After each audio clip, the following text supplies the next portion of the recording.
Hola, salut à tous.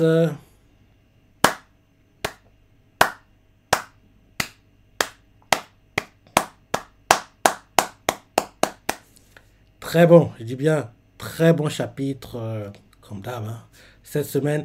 Il était très calme, mais on sait que ce calme va pas durer longtemps. Il va pas durer longtemps. Mais on doit passer par là, parce qu'on peut pas avoir que des chapitres à haute tension. Faut calmer le jeu de temps en temps. Et là, il fallait le calmer. Donc oui, très bon chapitre cette semaine. Comme je dis toujours, il y a deux mangas, je dis bien deux mangas, pour lesquels je suis jamais. Mais alors, jamais déçu.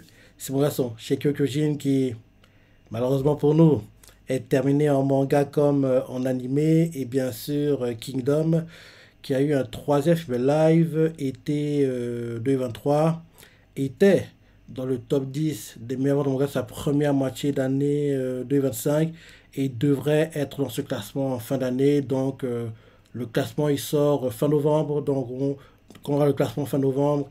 Kingdom devrait être dans le classement et il devrait être classé entre la neuvième et septième position, je pense, dans ces eaux-là. Donc, en gros, actuellement, il est en lutte avec d'autres mangas qui sont au-delà de la dixième position, qui sont très très proches de lui, mais je me dis que le tome qui devrait logiquement sortir en octobre permettra à ce qu'il respire et assure définitivement sa place dans le top 10. En plus, le fait que le tome sorte en octobre, dont on va dire quasiment un mois et demi avant la clôture des classements, ça devrait permettre à ce que sa place soit assurée et cimentée, entre guillemets, à ce moment-là, quoi. Donc, actuellement, la lutte est féroce, mais il est tout dans le top 10, mais la lutte est féroce. Et logiquement, le prochain tome qui sortira permettra, en gros, être le juge de paix, entre guillemets.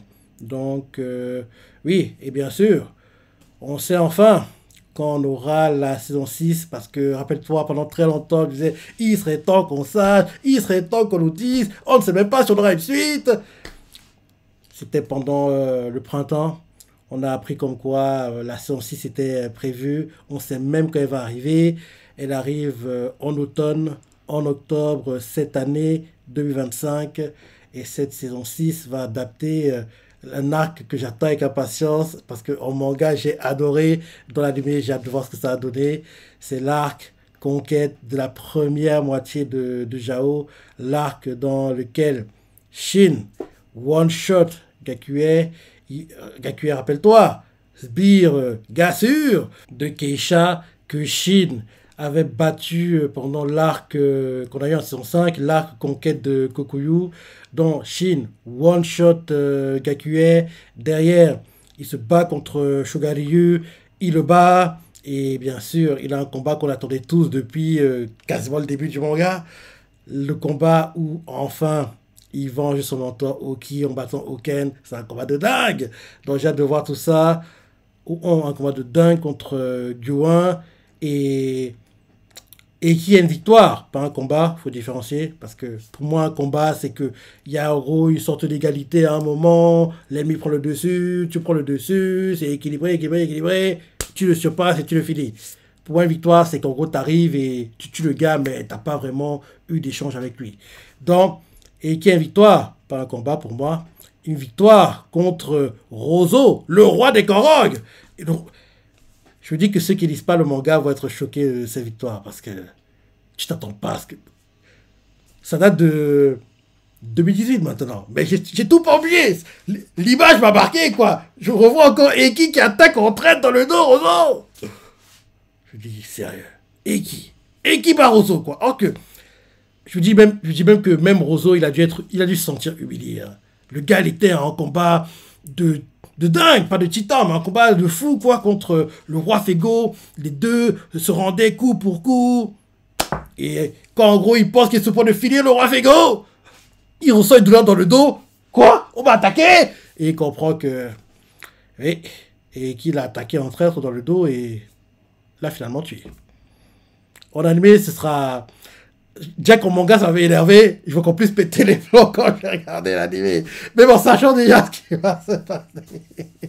Bref, j'ai hâte, hein. J'ai hâte de voir cette saison. Pour le moment, c'est pas le nombre d'épisodes, mais honnêtement, j'adorerais qu'on ait 50. En gros, 4 cours. Mais je sais pas pourquoi, mais je me dis qu'on aura 3 cours. Parce que, rappelle-toi la saison où Shin se bat contre Rinko. En gros, où il va même se battre contre. Il se bat contre Rinko, il monte la colline pour voir le grand-père de Moten. C'est là que, où, rappelle-toi, Osen, il reste sur la colline, quoi. Au lieu de descendre, il se bat contre l'archer, l'un des meilleurs archers de Chine. Oui, c'est là que, où Osen reste sur la colline, quoi. Et en gros, il se dit, vu que si je descends, il y a de grandes chances que je perde beaucoup d'hommes et je suis même pas sûr de gagner. Puis que je reste sur la colline, j'attends que les combats des autres généraux se terminent et derrière, vu qu'en gros, il va se trouver seul, quoi, il va partir de lui-même, quoi. Donc, c'est cet arc-là. C'est l'arc où d'ailleurs, Kanki montre son côté, oui, son côté manipulateur, fourbe, où en gros, il se fait passer pour un messager, c'est ça, il va voir le stratège, quoi, ennemi. Et ça, ennemi fait, oui, c'est quoi le message? Il appelle Kanki, ça sera qu'en fait, c'est un ennemi. Quand Kanki s'approche pour faire, en gros, genre, il livre le message, quoi. Le stratège le voit et fait, gars, c'est quoi cette armure? Comment peut avoir du sens ton armure? Parce que les messagers se battent pas, donc c'est pas le droit qu'il y ait du sens sur leurs armures, quoi. Donc le stratège, rapidement, il comprend que c'est bizarre. Comment ça se fait qu'un messager ait du sens sur son armure et qu'il comprend que c'est un ennemi, trop tard. Kanki l'a déjà planté. Franchement, j'ai adoré cette stratégie de Kanki, quoi. Et Kanki avait tout fait pour éviter un maximum les combats et utiliser des fourberies, manipulations pour battre ses ennemis, quoi. Ouais, en gros, pendant cet arc-là, en gros, l'arc, en gros, la saison est dure sur 39 épisodes. Hein. Donc, je sais pas pourquoi, mais je me dis que il y a de grandes chances que, en gros, on aura 39 épisodes au lieu d'avoir 50. Parce que 39, ce sera un peu rushé, je trouve. Donc, j'espère qu'on aura 50 hein, ou plus. Hein, parce que l'arc est très, très, très, très lent. Donc, il faut qu'il fasse bien les choses. Mais logiquement, l'animation devrait être meilleure et sera meilleure parce qu'on voit clairement que de saison en saison, l'animation, en gros, s'améliore et bien sûr, la censure diminue, quoi. Donc, en gros, les deux, quoi, amélioration de l'animation, diminution de censure, quoi. Donc, ça devrait être meilleur que les saisons précédentes, quoi. Parce que ce qu'ils ont fait pour la Kokuyu, c'était plutôt bien. C'était pas, en gros, le niveau le plus élevé qu'ils pouvaient faire, mais on allait dans le bon sens. On allait dans le bon sens, quoi. Donc, ouais. Ouais, parce que l'arc où Rempa, Shin va le voir, c'est ça, le stratège de Rempa, battu par Koki. Cet arc-là, on l'a sur 39 épisodes. Hein. Donc, je dis que logiquement, oui, pour la conquête de la première moitié de Jao, quoi, il devrait faire 39, alors qu'il faudrait qu'il fasse 50. Et au pire des cas, s'ils veulent pas tout faire d'un coup, ils le coupent en deux parties. 25 entre automne et fin hiver, quoi, fin mars 2026, automne 2025, octobre 2025, fin mars 2026, pause pendant le printemps et l'été, retour en automne 2026 jusqu'à fin mars 2027, quoi, un truc comme ça. On verra. Donc, on devrait être fixé sur l'épisode, logiquement, fin septembre, début octobre, quoi, vers quand l'animé va commencer. Donc, j'ai hâte de voir tout ça le moment venu. Maintenant, le chapitre. Il était très calme, très très calme. Il y a beaucoup de blabla, mais on doit passer par là parce que on peut pas avoir que des chapitres où il y a beaucoup de pression, de tension, d'excitation. Il faut calmer le jeu de temps en temps. Mais le cliff a l'air intéressant. Le cliff fait penser que le prochain chapitre devrait être plus intéressant que celui-ci. Il était bien celui-ci, mais parce qu'on doit passer par là. Hein. Rappelle-toi le dernier, Princess Ney veut se suicider, Tau lui sauve la vie, c'est ça. Donc là, fait que calme un peu le jeu et justement, il a été calmé. Donc, au début du chapitre, on nous montre une discussion entre les généraux de Qin qui ont passé par la conquête de Han, quoi. On voit Rokuomi qui se plaint parce qu'il vient d'apprendre que To a mis sa vie en danger pour sauver la princesse Ney. Il comprend pas pourquoi To l'a fait, parce que oui, c'est qu'une femme, c'est ça. Et To le fait pour que non, c'est une princesse. En gros, on a besoin d'elle, quoi. Elle peut pas mourir. Et en plus, on lui a fait suivre beaucoup de choses, quoi. Donc, mieux vaut qu'on l'aménage, quoi. Donc, il fait comprendre ça. Rokuomi n'est pas d'accord. Et derrière, Shin se pose une question.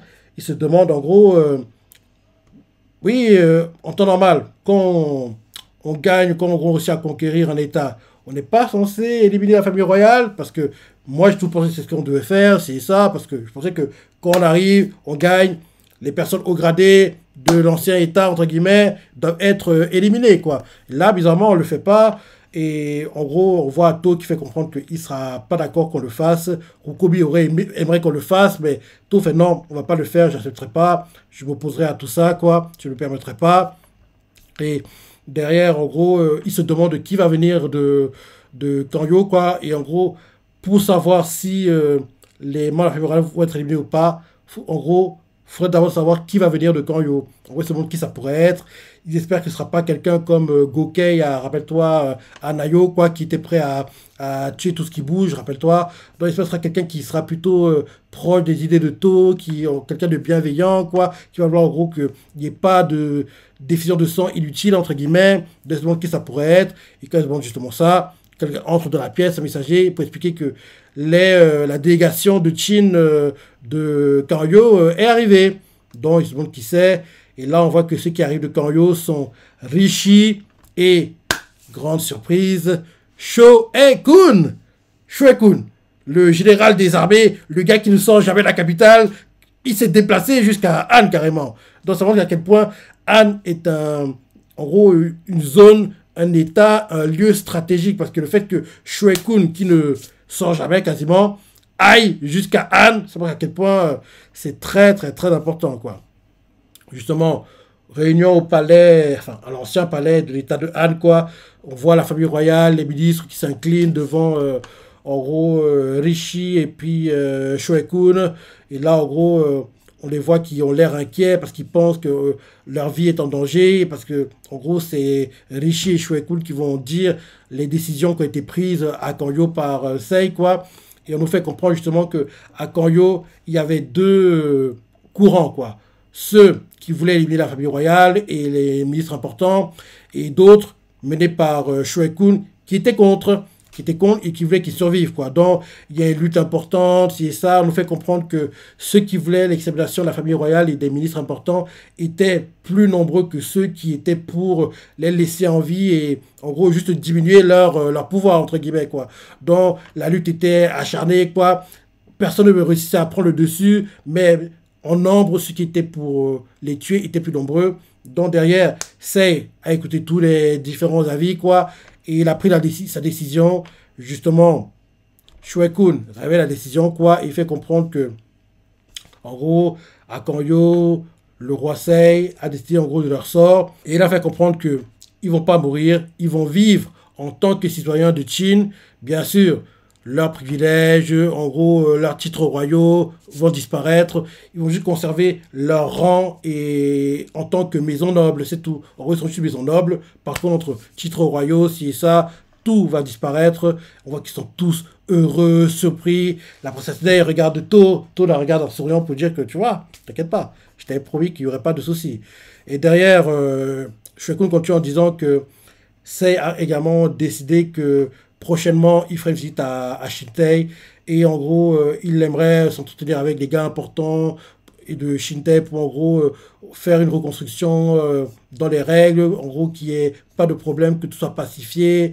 On voit que derrière, le roi, la princesse, les ministres remercient en gros Sei, quoi, de leur permettre de vivre. Derrière, on voit Rishi qui prend la parole. Et Rishi fait comprendre que dès maintenant, Ad a pu en gros géré sous le confucianisme, sera plutôt géré sur un état de loi. Et il se présente, je m'appelle Rishi, gardien de la loi. Il explique qu'il connaissait Kampishi, les deux étaient camarades de classe, quoi. Et en gros, il est surpris qu'un État qui a vu naître un tel grand légiste n'a pas changé sa façon de faire. Il est resté bloqué sur le confucianisme. Et il a fait comprendre qu'il ne leur en veut pas. Il leur, en gros, jette pas la pierre, entre guillemets, mais il a fait comprendre que, oui, en gros, il va suivre les idées que Kampishi avait, parce que les deux pensaient pareil, quoi. Et il est surpris qu'un tel génie n'a pas pu être utilisé. Et la princesse Nei, dès qu'elle entend son nom, elle se rappelle que oui, c'est vrai, je connais lui. En gros, oui, c'est le gars qui, en gros, mène le légisme à Qin, quoi. En gros, oui, c'est un gars qui pensait comme Kampishi, quoi. Et derrière, il explique qu'il aimerait que les citoyens, les nobles, les bureaucrates de Han l'aident quoi, dans ce qu'il veut faire, parce que dès maintenant, tout le monde sera sur un pied d'égalité, quoi. On va plus utiliser le confucianisme, ce sera plutôt un état de loi, donc tout le monde sera en gros sur le même pied d'égalité sur la loi de Chine, quoi. Donc c'est ça, ils sont choqués d'entendre ça, et en gros, tout le monde, quoi, une nation où tous seront égaux sur la loi. Dès qu'ils entendent ça, ils sont choqués, ils ne s'y attendent pas, ils ne comprennent pas. Il faut comprendre que oui, pour atteindre ce but, il veut que tout le monde coopère, quoi, le peuple, les nobles, les bureaucrates, tout le monde, en gros, doit aller dans le même sens, quoi. Et chaque fonctionnaire, en gros, doit jouer son rôle. Il sait que tout seul, il ne peut pas faire grand-chose. En gros, il leur demande de lui prêter main forte, c'est ça. Le speech que Rich, il fait, est assez touchant parce qu'on voit que tous les nobles bureaucrates de Han ont été touchés par ça et ils acceptent tous quoi, de l'aider, quoi, de suivre son chemin. Et justement, Rishi, quand il voit ça, il est heureux et il pense à Campichi. En gros, en pensant à Campichi, il fait comprendre que oui, je vais poursuivre mon idéal de la contrée où tu as vécu. En gros, là, c'est en gros le deuxième pas vers la naissance de la première grande nation fondée sur le droit en Chine, quoi. On va le faire. Et derrière, on change de point de vue, on nous montre Kanyo, on voit Sei qui observe le décor, on nous fait comprendre que l'état de Han, la zone où il y avait l'état de Han, quoi, a changé de nom. Maintenant, ça s'appelle Yingchuan. Donc maintenant, Yingchuan, quoi, c'est la zone où Han était situé. Et on nous fait comprendre que plein de personnes dans les zones éloignées de Yingchuan, anciennement état de Han, ne sont même pas au courant qu'il y a eu une guerre, c'est ça, parce que les paysans qui vivent vers les frontières, quoi, ils n'ont pas eu le temps de recevoir les nouvelles, quoi. Ils ont entendu des rumeurs, mais c'est tellement loin que, oui, ils n'ont pas le temps de s'intéresser à ça parce qu'ils ont un problème du quotidien, quoi. Tout le fait comprendre que dans les zones éloignées de Yingchuan, en gros, très peu de personnes étaient au courant qu'il y a eu une guerre, que en gros Han n'existe plus, que, maintenant, que ça appartient maintenant à Chine, quoi, et que justement, quand les nouvelles arrivent, certains commencent à prendre peur, certains commencent à fuir, quoi, pour aller se réfugier ailleurs, dans d'autres États, d'autres, en gros, ont créé des milices, quoi, pour essayer de, en gros, se rebeller, genre de choses, et face à tout ça, ceux à Yingchuan, en gros, à Xintai, quoi, dans la zone de Yinchuan, quoi, ils ont envoyé pas mal de personnes, des civils de Yinchuan, en gros, de Xintai, et des militaires de Qin, quoi, en gros, pour aller pacifier les autres. Les civils servaient de relais pour faire comprendre que non, il y a pas de souci, tout va bien. En gros, au débat, il y a pas mal de problèmes, mais petit à petit, ça se calme, c'est pacifié. Et en gros, là, grâce à ça, on voit la première collaboration entre Qin et Han, quoi. En gros, on voit que les civils de Han, quoi, Yinchuan maintenant, et ceux de Qin, quoi, collaborent pour pacifier et faire comprendre à ceux des zones éloignées qu'il n'y a pas de soucis. Certaines personnes essaient de lever des milices pour combattre en gros les militaires, l'armée de Chine, mais ça a vite été calmé, quoi. Donc on voit clairement que la collaboration se passe bien. Et après ça, on nous montre à Shintai, quoi, Shuekun, qui va voir To. Et en gros, To fait, ah justement, je vais te voir aussi. Et en gros, on voit Shuekun qui veut voir To parce qu'il veut lui parler d'un truc important.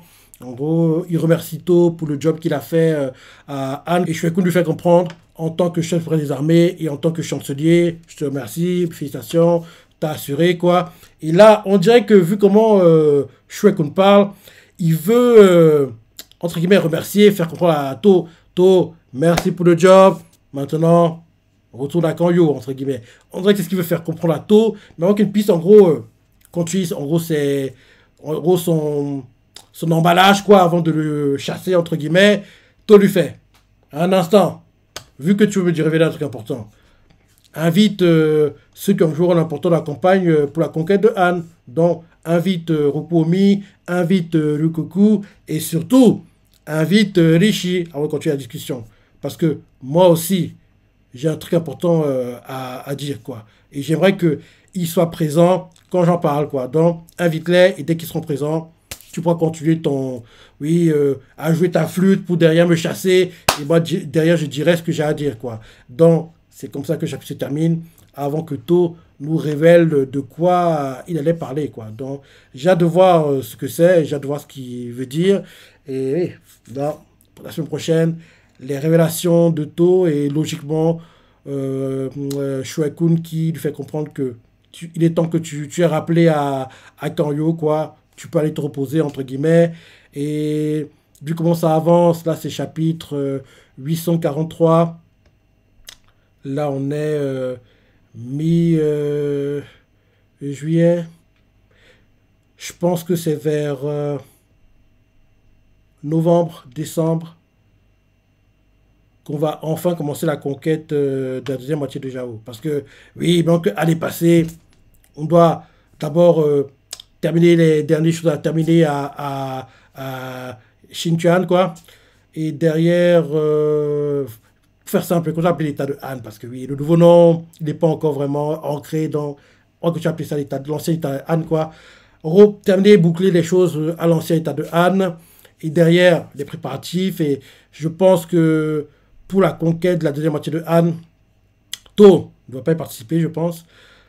Je vois bien, oui, le retour. Je crois que je dis dans la réaction, hein. Logiquement, pour moi, on devrait avoir le retour de.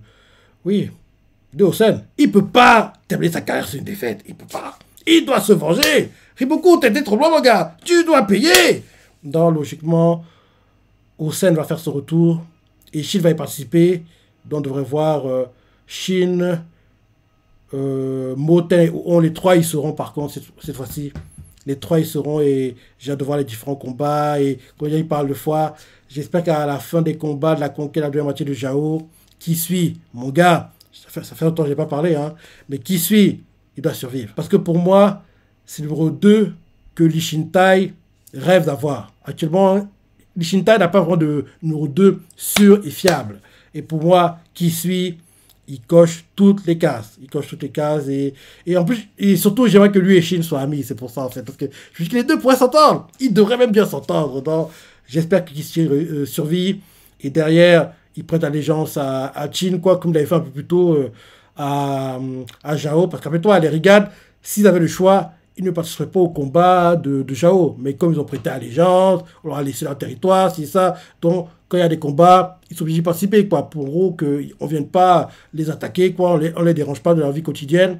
Et là, je me dis qu'ils devraient faire la même chose avec Chin, et en gros, on va lui faire comprendre que, comme en gros, tu acceptes de prêter allégeance à Chin, tu dois en gros intégrer, pour gros, ils ne sont pas un général, ils sont armés tout seuls, quoi, on va les forcer à intégrer une armée, et je vois bien qui suit devenir le numéro 2 de Lee Shin-tai, lui et Shin de des potes, Shin va se aller à Rigan, c'est ça, vraiment. J'aimerais trop qu'ils deviennent potes et j'aimerais qu'ils intègrent Lee Shin-tai parce que on voit clairement que la Goku et la Gakuka, ils ont beaucoup d'avance sur Lee Shin-tai, quoi. Et Lee Shin-tai pourra rattraper son retard pour seulement que le numéro 2 soit un gars très solide. Parce qu'actuellement, malheureusement, pour Shin, la Gakuka, il y a Moten, Aizen, Rikusen, trois gars très forts. La Goku, ils ont Oon, Akakin, Kanjo, trois gars très forts. Et le numéro 2 de ces deux armées, pour la Gakuka, c'est Aizen. Pour la Goku, c'est Akakin. Deux gars que le numéro 2 actuel Shita ne battrait pas. Avant, Kyokai aurait pu les battre, mais depuis les événements qui ont mené à la résurrection de Shin, rappelle-toi, elle ne peut plus gérer les combats à très haute intensité. Donc, il faut qu'il y ait quelqu'un qui puisse porter ce poids sur ses épaules, quoi. Donc, et ces personnes-là, pour moi, le candidat idéal, quoi, le candidat parfait pour tout ça, c'est qui suit. Et pour en gros être fixé sur ce genre de choses, on devra attendre la fin de la conquête de la deuxième moitié de Jao pour d'abord savoir si qui suit va survivre ou pas. Et derrière, si en gros, Sei va proposer ce genre de choses ou pas. En tout cas, qui suit pour moi, il faut qu'il soit le numéro 2 de Shin-tai. Et derrière, pour Shin-tai, on aura entre guillemets Shin, qui suit, Kyorei, parce que Kyorei sera la vraie numéro 3 sur le long terme.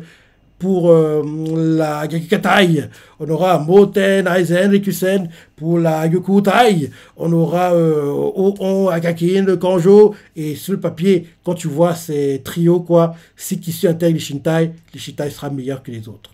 Parce que plus Shin-tai a une unité d'archer, c'est ça. Shin-tai est en train de se diversifier, quoi. Donc, Sur le long terme, je dois être la meilleure, mais pour le moment, ACC s'arrête à chaque fois à ce que quand un avance, les autres suivent aussi. Donc, il y a toute une sorte d'égalité qui se met en place. Mais même si il y a une sorte d'égalité qui se met en place, on voit clairement que sur les trois, les moins puissants sont toujours les Shintai, quoi. Donc, voilà pour ce que j'aimerais après la conquête de la deuxième moitié de Jao. Donc voilà le chapitre, hein, très bien, j'ai adoré la suite, j'ai hâte de découvrir ce que To va dire, ce que aussi Shuai-kun veut dire, j'ai hâte de voir la réaction de Shin, de Ryukoku et bien sûr Okuobi, donc j'ai hâte de découvrir tout ça la semaine prochaine, de ce que tu as pensé, ce que tu as préféré, ce que tu as adoré, laisse des commentaires, like et... Allez, salut!